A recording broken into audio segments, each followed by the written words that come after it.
I'm just going to say welcome in to people who are joining us from the waiting room. We'll hang on for a few minutes to actually get started, but you're very welcome in, everyone.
So we've just gone 7 o'clock and we have lots of people joining in on the Zoom. So I think it's a good time to get started with our webinar for this evening. And while we're just doing our welcomes and hellos, a few more people will join us there in our participant list. So welcome everyone to this webinar, which is being hosted in partnership between a few different organisations. So Literacy Association of Ireland, Dyslexia Ireland, and with great support from Navan, Tralee, and Clare education centres who did everything to do with their registration and set up this evening. So we want to extend our thanks to them, and in particular to Aideen and Breda in Navan Education Centre, who facilitated all of those processes behind the scenes.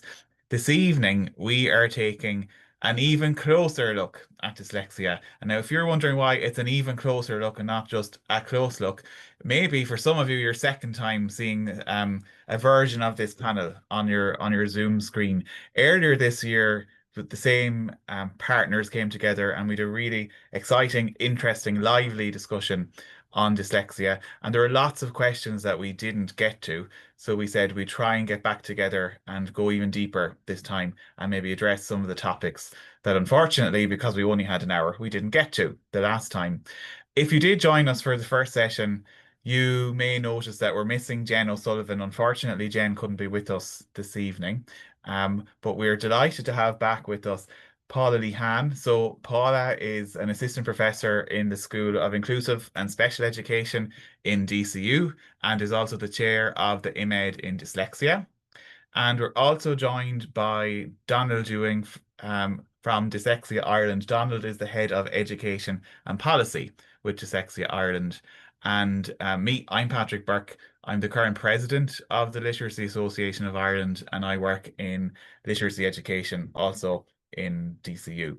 So our plan for this evening is actually to be very much led by the questions and the comments and the topics that come in through the chat. So we're hoping that everyone who's tuning in will have a very live and participatory role in the discussion that goes on over the next hour or so.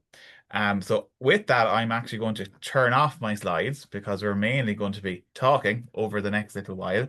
And I have a question just to get the ball rolling, and then I'm going to turn to the chat. So if you've got questions, topics, burning interests that you want to put to the three of us, get typing now and they'll be ready for when I turn to the chat in a second. But just to get the ball rolling, the question for you, Paula and Donald. The first one is, if you are a parent attending this evening, what do you think is the most important thing or the one thing that a parent should know about dyslexia? Well, I suppose in relation to the parent side of it, there's a couple, maybe two things that I might kind of highlight. And I know we mentioned it before in the previous session, but early intervention really is key.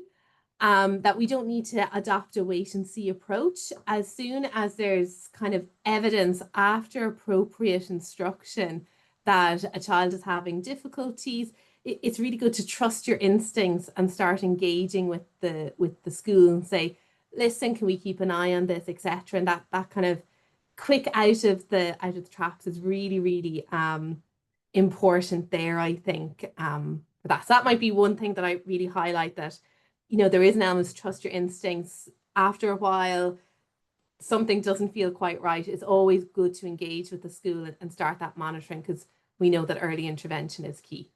Thanks, Paula. Donald? So this wasn't scripted, but I've written down on my bit of paper, trust your judgment. Ah, well, and I'll vouch for that. These aren't scripted answers. Go ahead, Donald. I think Donald may have frozen. Is he frozen on your screen as well, Paula? He's frozen on my screen as well. Oh, you're back again, Donald. Go ahead. Gosh, hope that's okay. I have 3 bars. No, I was just going to say parents usually, if they think there's an issue with your young person's reading and spelling, there probably is. So trust your judgment. Don't be put off by schools saying, oh, well, let's wait and see, because they're doing that for the right reasons. But sometimes you need to move as quickly as we feel. And that sort of gut instinct is pretty reliable. And the other thing I would say is intellectually and educationally and career-wise, have super high expectations for your little people. And then the reasonable ones for reading, writing and spelling, because we just need to be mostly good enough at those things. And that will take us an awful long way. Yeah, that's brilliant. And I think some of the specifics of what you mean by intervening early and trusting your gut, will get into like maybe the practicalities of that over the next hour or so. The only other one question that would come from me before I go to the chat is, if you're a teacher tuned in, what's the one thing that you'd highlight or that you feel you should know? And I might go to Donald first on this one.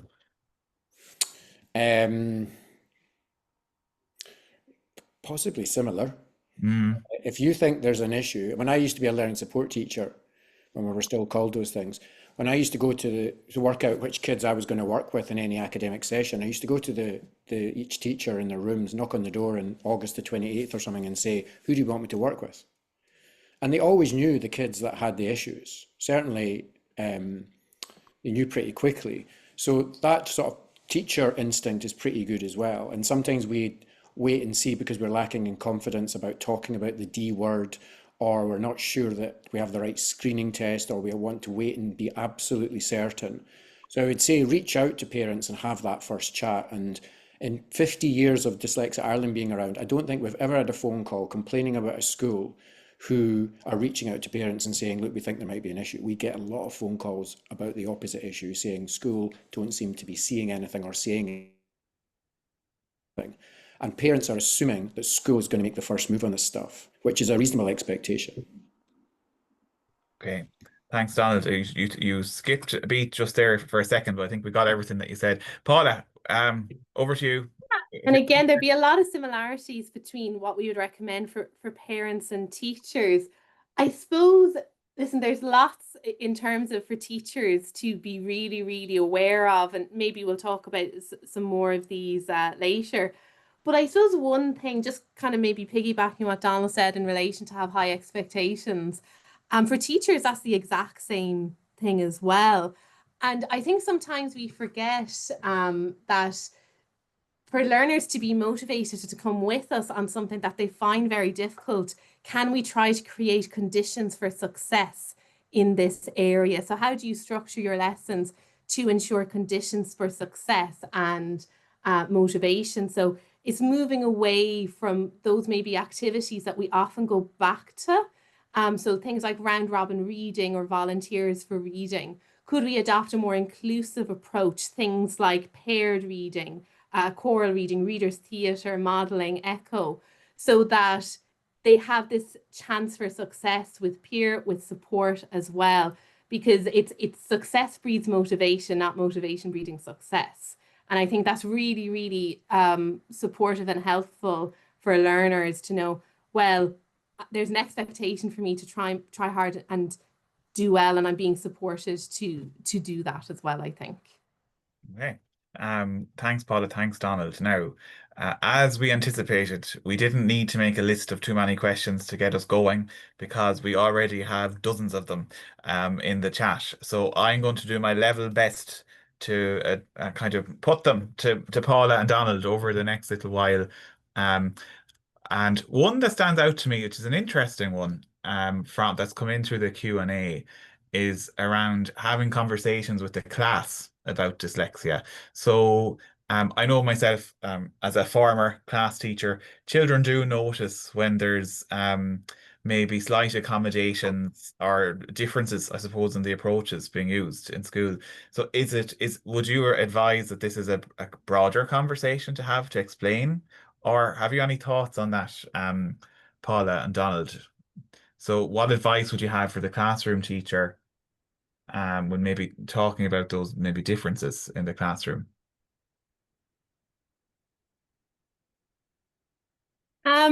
Yeah, I suppose this is where we're talking about like wider ideas around inclusion as well. And there would be a lot of like discussion and resources out there about, autistic ways of thinking, etc. And I do think it's important to acknowledge that, we all need help at different things at different times. And, that happens in literacy, that may happen in numeracy as well. So that idea of everyone will need help at some time, so people will get what they need, and we need to be aware of that. And that can be really visible in terms of assistive technology and making sure that that's available when they need it. It could be people needing regulation breaks, etc., and that sort of movement. So it doesn't need to be specific to dyslexic learners. It's for all learners need to get what they need. The only thing that I might caveat that with there, just in terms of my own experience in classroom, and we mentioned it before, this idea is dyslexia as a gift, that again, that can put huge pressure on individuals, that their strengths belong to dyslexia, not to themselves. And just to maybe be really nuanced around that particular message, I think, and Donald might say more about that, or others. Yeah, no, I think you said that really well. It's we don't want to overstress strengths or superpowers where I mean, it's important to identify strengths in every young person, and every young person will also have some areas where they need support. And I think a lot of this is about if that's an individual teacher asking that question, I think it's about the school culture as well, about a sort of whole school approach, about universal design, about strengths and difficulties, about diversity and inclusion. And so I'd say you'd probably feel a bit vulnerable doing that by yourself. If you are doing that in a culture of a school where difference is talked about regularly, then it feels more normalized and safer as an individual. And also, I suppose it's reaching out to individual parents to say, this is what we're proposing, which is to talk about dyslexia openly and honestly and regularly. Are you okay with that? And, I think you'll find that parents are very keen that difference is talked about and normalized as much as possible. And it's not strange to need extra support with something. And in fact, a parent once said to me, it's better to be a little different now than a lot different later. In terms of, if you can just get the support now, put that in place, get some of those core skills up to speed, then the difference starts to become less of a difference. Okay, thanks, Donald. Thanks, Paula. I better get going with the questions. And the next one, actually, I think also refers to that. It's one from a school, and we'll come to some parent ones shortly too. Um, I presume this is from a literacy coordinator or maybe someone who's some sort of leadership role in a school. And the question is that they have some children in their school who have been assessed as having dyslexia, who have maybe below average percentiles or below average scores on standardized tests. But they also have children who do not have such an assessment, who have even, we'll say, lower scores or lower percentiles, and that maybe it can be tricky to explain how resources are being allocated. So I suppose to broaden the question just a little bit, have you any advice on the best use of support resources. And by that, I mean the actual teachers and the time, the hours and minutes that are available in a school. Have you any thoughts on that, Donald or Paula? I guess there's never enough of anything ever. So you have to do two things: prioritize really well and communicate really well about what you're doing and how. And the one thing I would stress is that sometimes we're a bit obsessed with the metrics about how much time am I getting with whom, and is it one-to-one? And actually, in terms of ratios, like no, I don't really think any child really needs one-to-one in the sense of one adult, one child working. Small group can achieve exactly the same. You can have an individual approach without working individually. And then even where a school prioritizes a young person and gives them as much as is reasonable in terms of SET support from the SET or resource teacher, the classroom is still the place they're spending the majority of their time. So if you think the teachers and educationalists joining tonight will be well aware of the continuum of support triangle. In many ways, we sort of slightly maybe over focus on that extra additional SET time, but actually it's how the regular teaching and learning environment is customized and differentiated to meet that child's needs, to support key skills, and also as you go through primary and into secondary to accommodate those skills, to work around them as much as possible. So I guess to recap, the key thing is about thinking about how to prioritize and then communicating that with parents. I think the question when I'm reading it there are some young people maybe who do get dyslexia diagnoses where the reading and it's not just seems to be, is actually reasonably good. And that might be about the methodology of the educational psychologist, but that is probably a very long answer in terms of the diagnostic methodology that some psychologists still persist in using. Okay, thanks, Donald. Paula, did you want to add anything, or do you think Donald is a... No, not particularly. I think the key thing though is what Donald said, is that good literacy instruction is good for everybody, including dyslexic learners. So if you can manage that tier 1 instruction really well, make sure you're hitting all elements of effective literacy instruction, and like acknowledging the differences that may take into account at the different stages of primary school or secondary school. That's really important. And then when you move or require tier 2 or tier 3, that it is in addition to and not a replacement for classroom tier 1 instruction. So, and I think that's a really, really important thing that schools are aware of, is that your bedrock is the classroom instruction. And then if you need additional, it's in addition to. Okay, brilliant. Now we have a few questions coming in, looking at post-primary school, secondary school learners and practice in secondary schools, which maybe we didn't spend an awful lot of time talking about the last time. So I might take some of those questions together.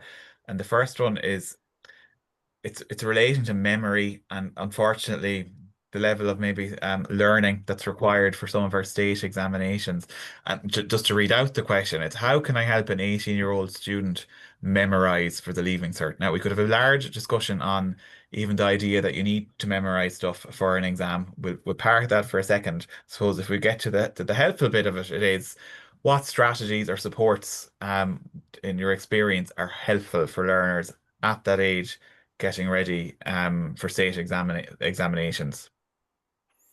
It's quite a big question, so Yeah. there's a big answer. I think there's a few things to think about here.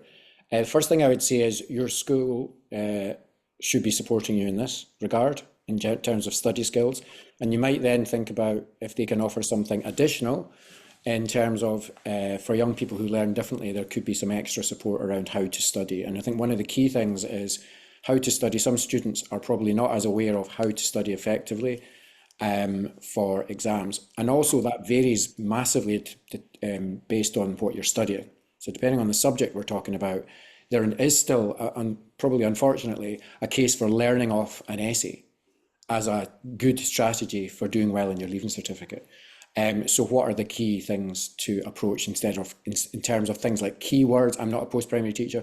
Keywords in terms of how do you turn a 5 out of 20 answer into a 15 out of 20 answer?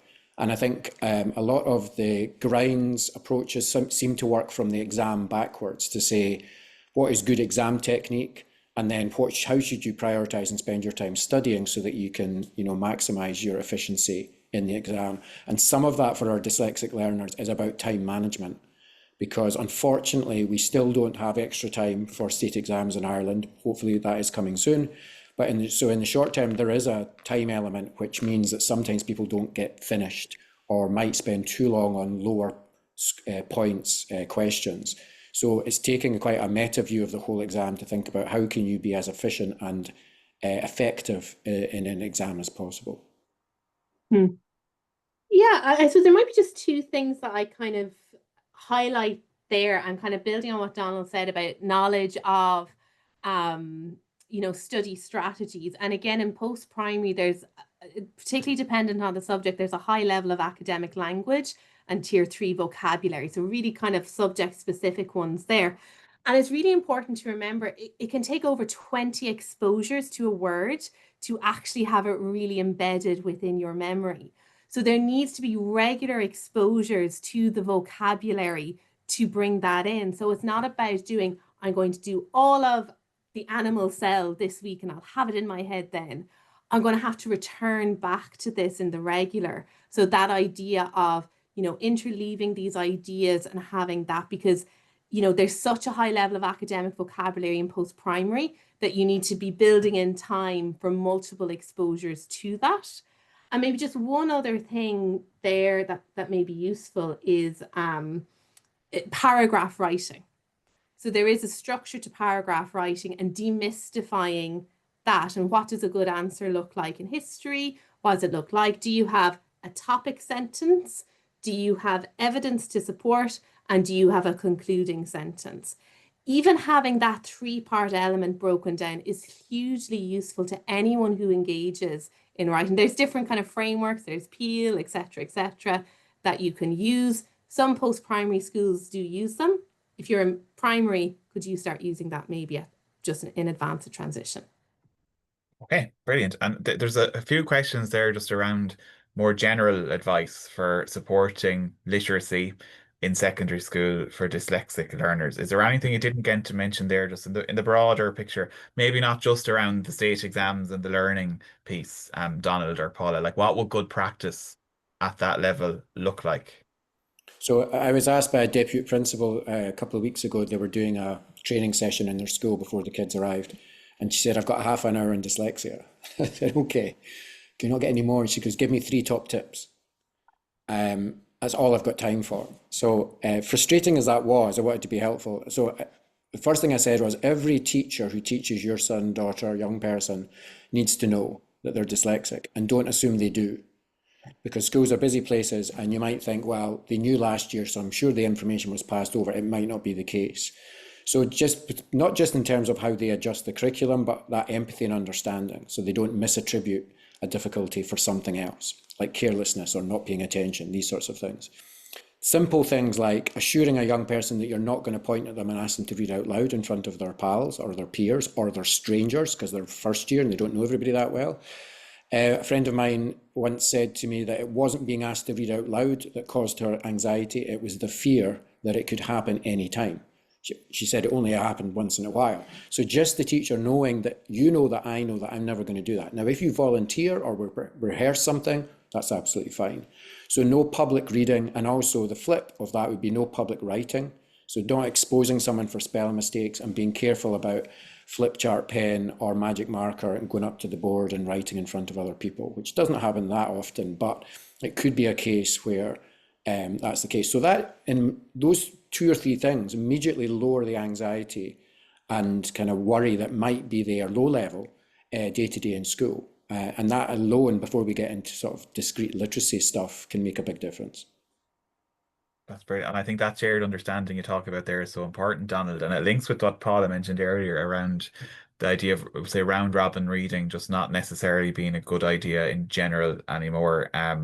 Because you're caught, whether you're dyslexic or not, it's causes stress for a lot of people to read it out in the classroom without any sort of prior warning. Paula, did you want to add anything on the secondary piece?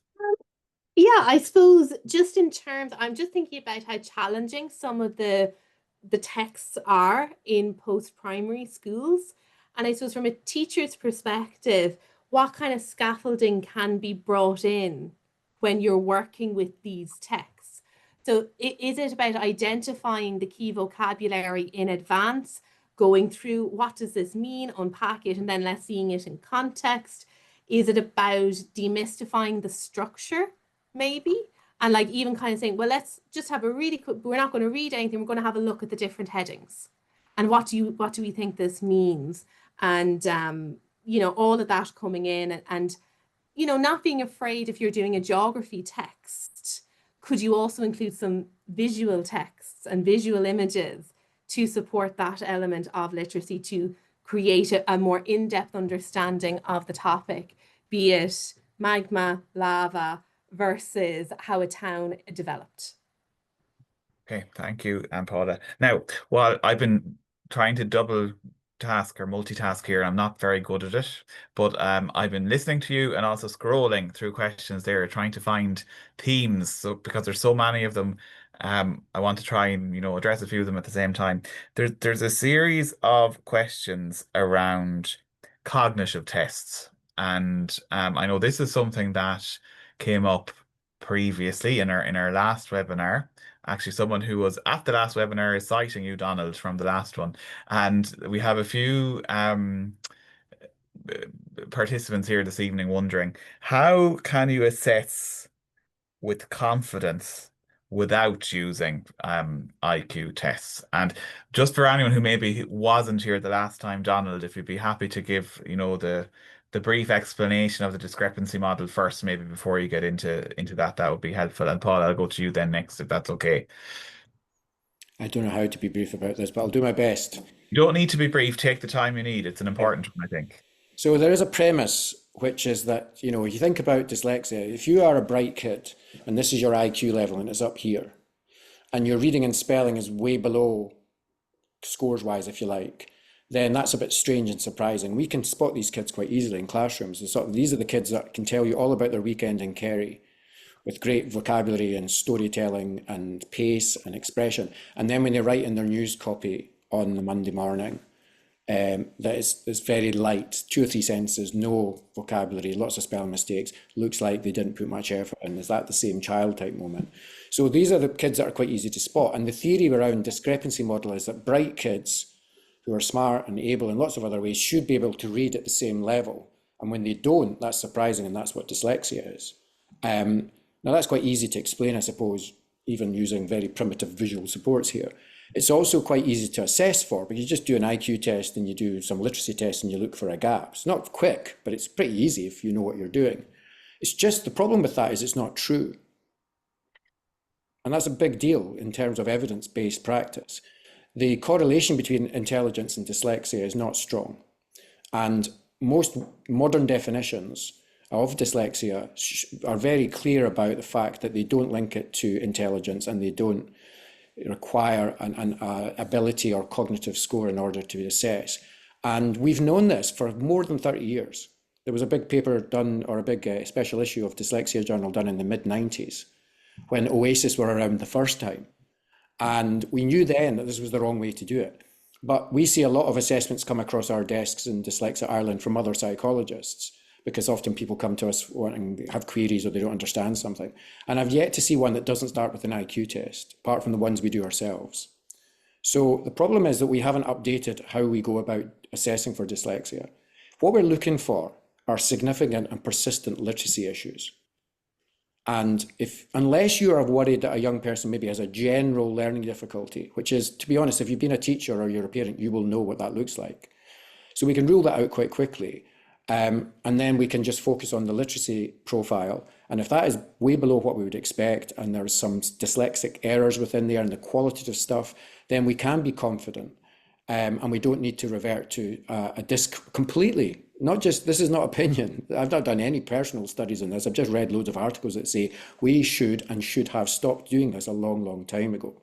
And it's related a bit to that previous question about kids who might have an average score, but because their IQ is really high, there's the gap. So you get kids who have been told they're dyslexic, who might not be, it's just that they're incredibly bright. There's one theory that if you qualify for Mensa, by definition, you're dyslexic because your IQ is so high that the literacy tests don't go up any higher. So we should stop doing discrepancy. And if you want to know what else to do, well, we've got our own gut practice guidelines about how to assess for dyslexia. I can put that in the chat. And if any ed psychs joining tonight, we're doing a talk at the PSI in about a couple of weeks' time, where I'll go into more detail about that. I also think how a lot of psychologists are still writing reports as if they're writing them for their old professors, because I sometimes struggle to understand what the heck they're going on about. And 40 pages of tables and 24 pages of recommendations isn't serving any busy teacher well. It's also often overwhelming and a recipe for guilt for busy parents who are trying to say, well, can you give me 2 or 3 things that I can do? So we've overcomplicated the whole thing historically, and we need to just be sensible and read the research, is what I would say to psychologists, because that's you have an ethical responsibility to do that. He said, without trying to sound dead pious. Paula, did you want to add anything on that, or do you think the ground is covered well by Donald there? Well, I think the ground is covered well, but I think it's really important to emphasize what Donald said, that, you know, we mentioned in the previous one about the updated definitions of dyslexia as of 2025, and also in our assessment practices, also in 2025, by Partners Holden. And they say really, really clearly that it's the preponderance of evidence focused on literacy, that you can draw on those relevant cognitive processes like working memory, like processing speed. It doesn't go down to that idea of intelligence. It's that preponderance, multiple sources of evidence, and that persistence as well. And you know, again, it's sometimes policy doesn't always match up with recommendations in practice. Mm-hmm. Donald, just a follow-up on, and you may or may not be able to answer this now. Someone's wondering, they thought the extra time for state exams was coming in this year. Can you say any more on timelines there? It's okay if you can't. It might not be within your gift to update there. I think you're on mute, Donald. Thank you, sorry. We can talk to that. I'll put a blog post in the chat so people can get a more coherent update. But we were happily surprised to see a junior minister announce that this was coming in. It was announced in the Shannon a couple of months ago. And then since then, we've had meetings with the State Exams Commission, and we're a bit disappointed with some bits because it seems to be pushed down the road again. But we are waiting to hear about potential changes for 26, and we will let people know on our social media as and when we hear about that. We have been assured by the State Exam Commission that this is a question of when and not if it will be introduced. But that's not amazing comfort for people who are maybe in 3rd year TY or 5th year thinking, well, what about my young person? I'll put a link to the most up-to-date state of play in the chat just now so people can have a read of it. Okay, thanks, Donald. Right, another batch of questions from my reading there relate to the kind of affective piece of dyslexia. So one person in the chat is mentioning they're noticing their child acting out a bit and that they think this might be related to dyslexia. Have either of you any guidance or thoughts on this? I know myself, when I was a teacher, I'm in retrospect, maybe I wasn't as tuned in as I should have been, but in retrospect, there are certainly children that I taught who were doing everything they could do to avoid reading, regardless of what lesson it was. It was say go into the bathroom or calling out or whatever it might be. And that seemed, again, in retrospect, to explain it.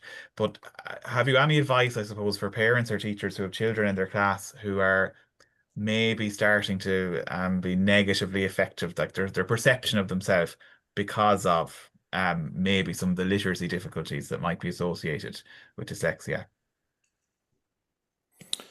I might give a bit of an extreme example. I worked in a special school for children with behaviour difficulties as part of my teaching career, and almost all of them had literacy difficulties. In fact, all of them, in hindsight, I think were probably undiagnosed dyslexics.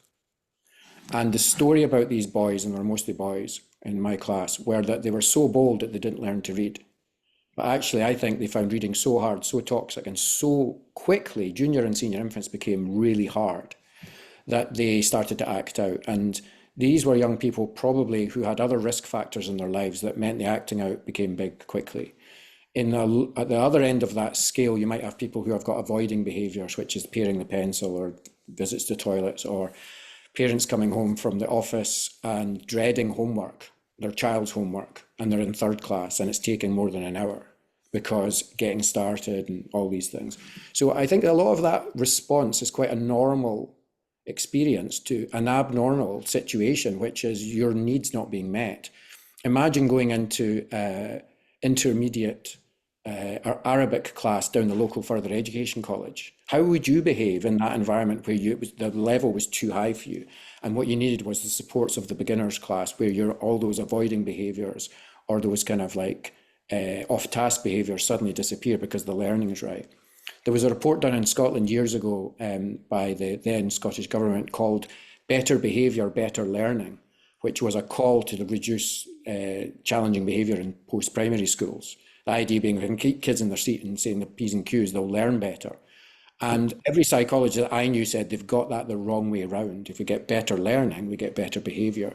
So I think the first message I would give is if we can pitch the learning in the zone where the child still is applying effort, but also achieving success, a lot of these behaviours will disappear. Yeah, I would definitely agree with that, can you create conditions for success? That means pinpointing exactly, a point of instruction there. And I suppose as well, allowing the children themselves to monitor their progress too, and sharing that as well. So again, I would have worked with a learner in 5th class. I would have worked with him one-to-one for a long period of time. He had transitioned to the school I'd worked in, and he was finding it very difficult.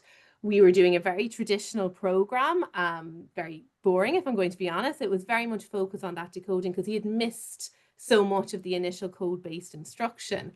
And what we had decided to do was that when we had finished something, we had a little graph and we would use the highlighter there. And then because I had this pitched relatively well, he was experiencing success and progressing, and he could see the progress. He wasn't just relying on me telling him, you're doing really well, you're doing really well. He was seeing the evidence of the progress too, because again, it had been pitched appropriately and he could see it. So again, it's about having that shared conversation as well, and that acknowledgement. Yeah, this is actually really hard for you. I can see you working really hard. Let's make sure that this hard work is for something. Let's keep track of this as well. And what can you embed in your day-to-day practice to support that? And then following on from that, a few questions I think are kind of related in that it's maybe parents asking about should they be helping at home, and how much should they be helping at home, and should they be doing an hour of extra literacy work on top of homework, when homework might have been going on for an hour, and that's after 5 hours in school for maybe a 9 or a 10-year-old. Have either of you got views on? I've got personal views, maybe not evidence-informed views, but have either of you got perspectives on that like the level of, for want of a better word, parental instruction that should be happening at home? So I may be old-fashioned here, but I don't think anyone in primary school, or any child, let's say, in primary school, should ever be stressed. I don't think we should accept it. I don't think it's not completely avoidable, but when it happens, we have to immediately try and eliminate it. These are small people with forming brains. They don't need to be under low-level stress for any reason. So homework is a sign of, or a cause of stress for lots of children. You only have to get the WhatsApp to say, oh, homework's cancelled today because it's green flag day, and the entire school community relaxes. I'm with Michael D on this. I think we should really, as a nation, we'll look back and think, what were we doing giving, second class half an hour homework? And for dyslexic kids, it's not half an hour, it's double it. So the first advice I would give is, if your partner was coming home from work with 2 hours extra work every evening, you'd have a conversation with them and say, you need to talk to your manager. This job is not sustainable. This is destroying our family life. We're not getting through the Netflix episodes that I want to get through. And kids are not getting to get outside and climb trees and play football quick enough either, because they're sitting doing homework. Often, most homework policies in schools would say that homework is a consolidating skills learned in school that day. 9 times out of 10, it's additional and extra and different from what was done in school that day. So the number one thing is to limit the time that homework is taking. You have a very small window of additional time each evening, and you're working with tired children and you're working with tired parents. So more is not always better. And I think the key thing is getting the learning right in school. And if there is something coming home, it's consolidating what's been done in school. So the kid's going, I know how to do this. I'm just practicing and performing and showing off in front of my parents. A parent, and I'm a teacher and a parent, and to switch between the two, any parent and teacher knows some things your kids are just like, nah, you're not the right person, and it changes their relationship. There is some examples where people can do some of that, and I mean, we only need to think about home learning during COVID, how much of an absolute catastrophic disaster that was for a lot of people. So we need to get the learning right in school, keep homework in, if at all, a small box, time bound, and the hardest thing to do, but the most important thing is, if there's mistakes or it's not finished, it goes back to the school like that, with permission from the teacher, and the young person needs to know that that's been arranged, so that the teacher can see that they're either giving too much or it's too hard, or they need to go over stuff again. And that's important. That and if you try and finish or correct your kids' homework, you're going to drift across an hour, and that just makes the kitchen table toxic every day, Monday to Thursday, and then Thursday night's even worse for obvious reasons as well. So more is not always better. Talk to schools, and I think no school homework policy intends to create the toxic situations that it often does, particularly for our most vulnerable learners. I think in a lot of schools, well, I suppose in my experience, homework is often a legacy thing. It's always been done this way. This is what we do. As a teacher, I hated correcting homework. I inevitably left a big bundle of books till Sunday evening because I had to go back out on Monday morning. So no one seemed to actually be benefiting from that, only the idea or the legacy of having homework. Paula, did you want to add anything, or do you think that's been covered? No, I think that's been covered well. And again, just reiterating that communication with school. Again, I would agree that there's no school that wants stressed out people, but we do need that two-way communication, particularly if we want, as Donald said, to consolidate. We need consistency. So if we're adopting a particular approach or working on something that you know about it, and maybe adopt maybe an oral discussion, like, oh, do you know, I hear you're going to be doing a lot of reading from this novel, Warhorse. Let's go back to the classics. Do you know what? I think something is on in Collins Park about World War One. Do you want to go for there and we go for ice cream or something afterwards? And like that's a much nicer way of doing it. It's less stressful. You're building background knowledge, which is really clear as well. But I would 100% agree about what value is this adding, and if it's adding stress, drop it. There. There's a lot of people agreeing there in the chat. Just that I had to scroll down there on the homework question. I suppose it is the case that maybe our common sense in a lot of scenarios will tell us what's making sense and what isn't making sense, and what's actually just a bundle of stress at the kitchen table, as you said, Donald. Now there are a bunch of questions also from, I think, maybe parents of children who are in Gael Scoilina, so in Irish, learning to read and write in the Irish medium context. And I'll just read the start of one of the questions here. A child attending a Gael school who has a diagnosis of dyslexia, should they be receiving support in both English and in Irish? Is the question. So would either of you like to come in on that one? Well, yeah, I can go first on that one. I would say that, like, if there's any element of literacy in the language learning, there needs to be support in literacy. So if you're doing Irish reading, there needs to be support in that Irish reading, and they will also need support in English reading as well, because dyslexia is consistent across languages. It's very prevalent in English because we have the research around that area. Other languages may not necessarily be researched in as much depth. But again, explicit instruction that is very clear, that is systematic, would be required for any languages that have a literacy element with like reading, writing, etc., I would say. Okay.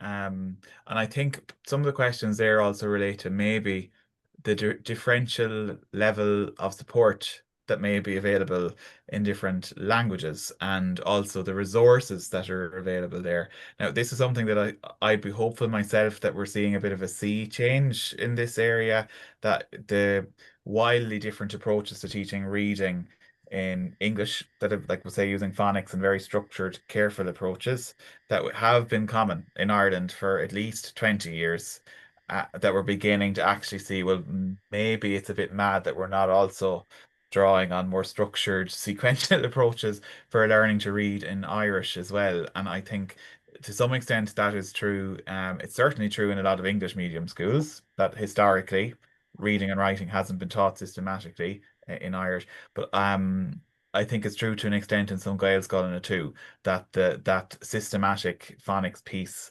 needs to be addressed. Not that it's just phonics. There's other skills that also need support there too, but that cracking the code piece is important. Donald, did you want to add anything on that? Or I've got a fun experiment for us to do.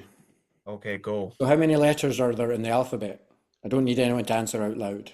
But if you're thinking 26, you're incorrect because I meant in Irish. How many letters are there in the alphabet? Are you including the Sheena Fada? No. No. Like, is it 18, Donald?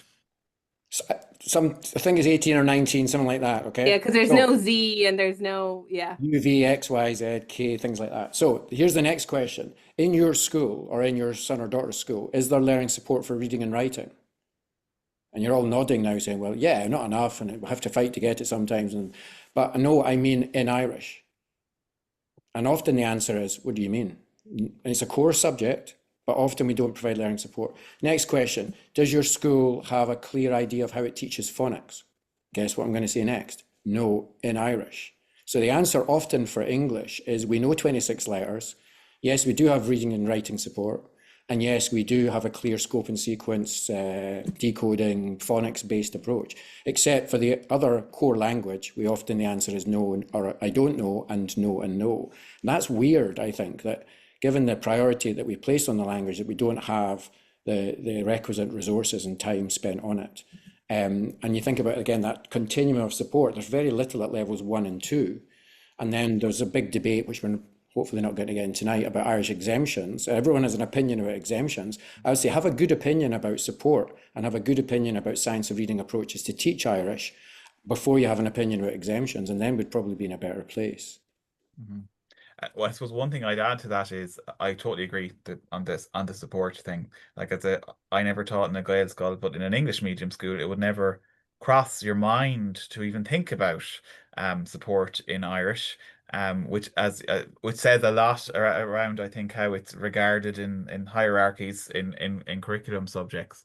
And I would be hopeful that there's a bit of a change on the way in the coming years on that front. And I know there's people there in the chat making some recommendations around we'll say phonics programs in Irish if people want to tune in. There's actually lots of people giving additional support and help and guidance and ideas there in the chat.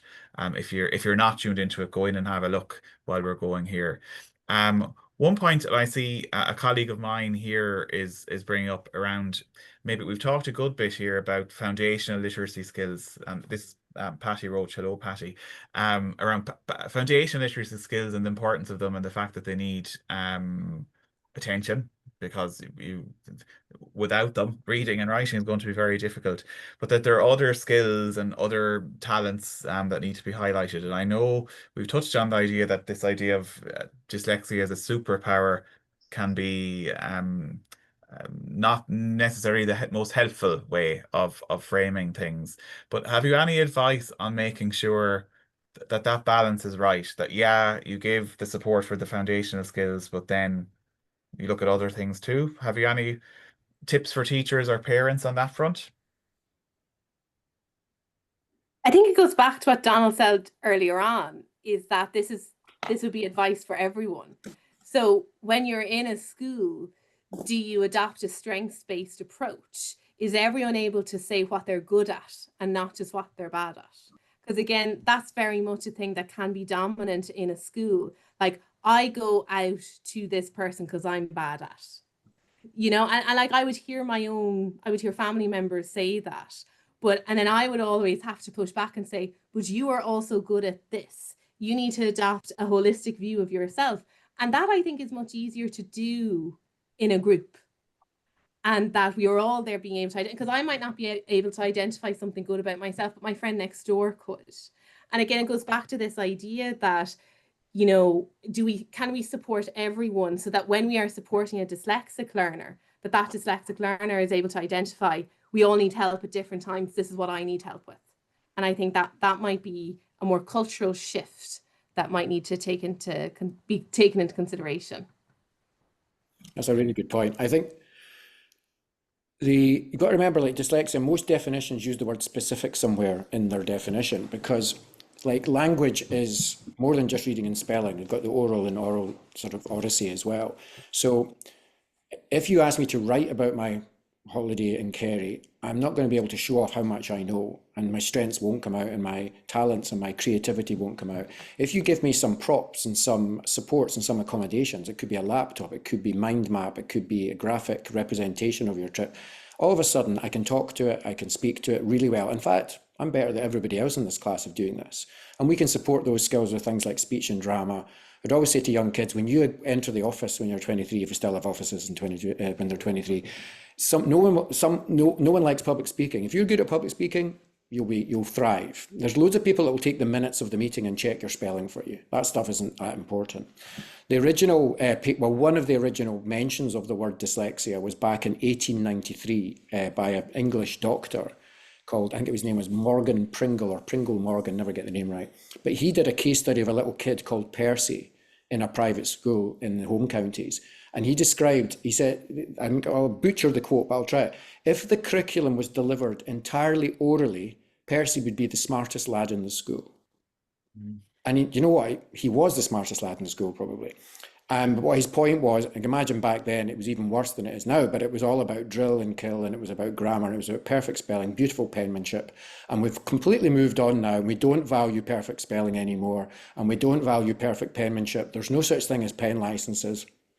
So we've not maybe moved on as much. We still tends to be if you think about secondary school, you tend to get your information a heck of a lot from reading, and you tend to show your understanding a heck of a lot from writing. But there are other ways around that, and we just need to, in primary school, broaden how we communicate information to children and how they communicate it back to us. And we need to broaden the supports and accommodations in settings like classrooms, and importantly, like exam halls, so that there's no barrier to a young person showing how much they know. I might just add one thing there, is that Dyslexia Ireland, so again, there has been an explosion of technology because of the grants that came about. And I suppose when I was teaching, you were always like really looking forward to getting the assistive technology grant, the special software, etc. But we've really moved on for that. So those accommodations that Donald has highlighted, there are quite a lot of them freely available there. And if you go to the Dyslexia Ireland website, I would strongly recommend looking at their videos in relation to assistive technology.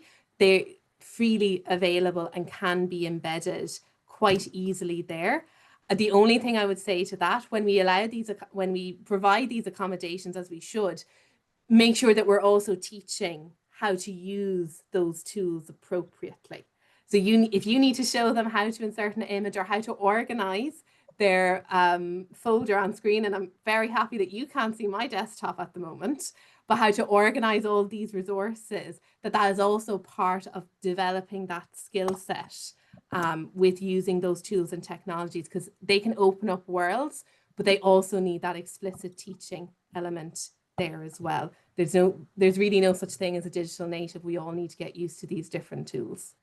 Okay, now we've a few minutes left, so do you mind if we go into quick fire round, Paula and Donald? And by that I mean very short answers, and I'm only going to go to one of you unless one of you has a real major objection to what the other has said. So one of them is, what is a key indicator of dyslexia that's often overlooked? So just one thing that stands out. Reading inaccuracy. So when a kid reads, it looks like they're being fluent, but if you have the text in front of you and you're reading, they make little small mistakes quite a lot, which shows that they're not automatic and they're working with effort. And it's only if you listen to them read, it sounds okay. But it's that direct comparison. It's definitely, and it's so quick to do, especially in schools. Okay. And a 95% rule is handy. Okay. Now, the next one is it true that children with dyslexia can only learn the U-fly way? And by that we mean, I suppose, a very structured, systematic phonics approach. It wouldn't be just U-fly. Is it true that only that will work and that everyone can learn this way too? So I'll just go back to what I normally say is good literacy instruction is good for everybody. So we know from research, from the preponderance of research, that systematic structured approaches, particularly with constrained skills like phonics is really, really useful for everybody. What may differ for dyslexic learners is in terms of that pacing and that intensity. So again, as Donald said earlier, that additional support there. I will give one caveat there. UTI is very, very open about what it will do for learners. It will support them with their decoding skills and their ability to maybe read words automatically. Reading is about more than that. No one program is likely to do it all. You need to be doing things to support their fluency, to support their language. What are you doing to support their language understanding and element there as well? So that's just something to be aware of, I think. Okay, now there's a question. What percentage, we'll see if we can give a one-word answer to this. What percentage of students with dyslexia would you say are capable of being literate enough to succeed in school before leaving primary school if given the right supports? 100%. Yeah, everybody. Okay, well, actually, I was quick to get to Good question. Yeah, so basically, if the right support is there, there's no good reason why children shouldn't be reading at the end of primary school. Let me see. I'm going to pick one more question before we start doing our wrap up. Let me see. There's just lots of comments there saying thank you for various things. Can you give me some top tips for helping my 14-year-old to learn new topics in all the different subjects using flashcards, PowerPoint, and whiteboards at the minute, but it's a struggle for both me and him. That's a hard one. That's hard to kind of do in quick fire now, I have to say. Quick answer. Everyone's a bit different, is what I would say, and try and build on what the school's doing. Okay, and then linked with that. Sorry, Paula, I'll cut across you. Sorry, Paula, did you want to contradict? No, I agree with Donald. It's okay. Okay, right. And can you improve? This is another one. Can you improve working memory, or what strategies can I use? Donald, yeah, said. You need to be teaching strategies to support it and being really explicit about them.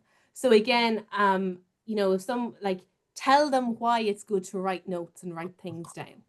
Or if they're finding it difficult to write, tell them why organizing their notes in this way is the way to do it. There are loads of kind of like strategies that may work. You might need to work with your young person, say, well, what actually works? Again, for many people, writing stuff down or voice noting can be really, really useful. And actually, I do think voice noting is something that can be very, very useful, kind of maybe leveraging a mode of communication that people are comfortable with. But it's definitely teach the strategies. Don't think you'll improve their working memory because it has a limited capacity for everybody. Okay, now I'm going to finish with let's see, Donald got cut off there, so I feel sorry, better Donald. now. I was just going to say the responsibility for supporting working memory is 100% the teachers. It's not, you can't work on your working memory any more than I can memorize pi to 6 digits. I could do it, but it's just not worth it and it won't transfer to other things. And as soon as I stop practicing it, it will disappear. Okay. So what I was going to thank you, Donald. I was going to finish in one person saying here in the chat, I really agree with emphasizing strengths-based approaches for all children and having this as a whole school approach. So yes, giving children the support that they need, but also ensuring that those other talents that they have are to the fore in what's happening in school. And I think that's at an underpinning of everything that we've been saying over the last hour or so. Now, just to kind of wrap up, I want to flag for you in the chat, you will see the form for filling in getting your attendance certificate and giving feedback on the webinar. So it'd be great if you could take some time to fill that out. And I know others have flagged in the chat, including Donald, some resources from, we'll say, Dyslexia Ireland that may be helpful around good practice in schools. Before we wrap up, I just also want to bring your attention to some LAI resources and then the website for Dyslexia Ireland and various things that are happening over the next while.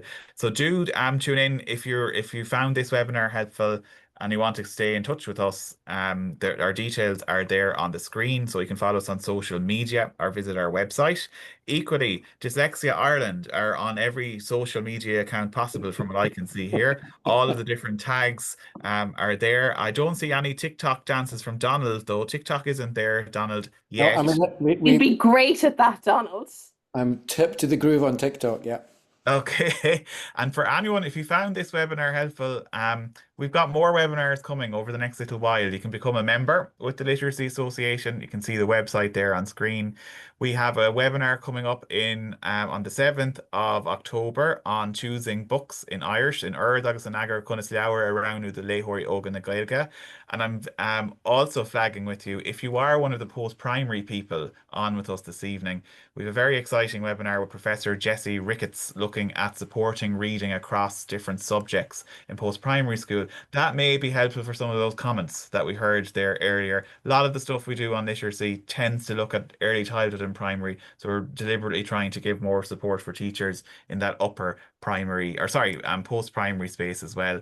And if you'd like to join us for our conference, our special 50th anniversary, registration is open now. There are multiple sessions at the conference this year on dyslexia, but also on broader topics from early childhood right through to adulthood.